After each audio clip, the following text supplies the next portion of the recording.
recovery efforts after back-to-back record-setting earthquakes damaged massive areas in the community of Ridgecrest. Gas lines burst in the 6.4 and 7.1 quakes. Homes and businesses were damaged, and the naval base in China Lake was also heavily hit. After the earthquakes and thousands of aftershocks, the naval base was deemed to be temporarily non-operational. 23 ABC's Danielle Garrido in China Lake today, getting a first-hand look at all the destruction. The Naval Air Weapons China Lake Station sits on the two faults that shifted last week, causing those 6.4 and 7.1 magnitude earthquakes. But what makes these back-to-back earthquakes unique is that the epicenter of that initial quake happened at the intersection of those two faults, causing severe damage to this naval base, a town within a town.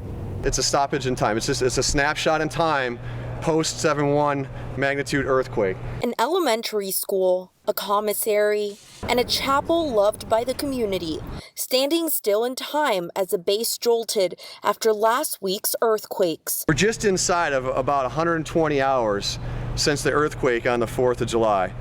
And when that occurred, we went into response mode.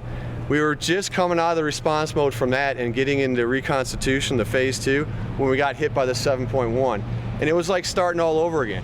On average, 10,000 people can be seen on the naval base. Today, about 650 people roamed the base looking for destruction since its closure after the initial earthquake. You know, typically on a day like today, you would see a lot of traffic on the roads, people going to and from their different activities and duties. Mainly what you see now is construction vehicles, first responder vehicles, security vehicles. Though few buildings have external damage, you can see cracks on the outside of this chapel, now currently red tagged, making it an unsafe structure. All the statuary was broken and smashed in pieces, all the religious statuary that's in there. The altar of the chapel that usually sees about 1,500 people every week in shambles. It's going to be some source of distress for a lot of people because this is a beloved chapel here on base. Books on the ground at Richmond Elementary, right next to where students would normally sit on any regular school day, causing pressure to make sure it's safe again for those 500 students to return. Well, we must be ready in 6 weeks, one way or another, and we will. The commissary staff cleaning up aisles for the second time. We probably would have been able to service customers the next day if the 7.1 had happened. We were well on our way to getting back and operational.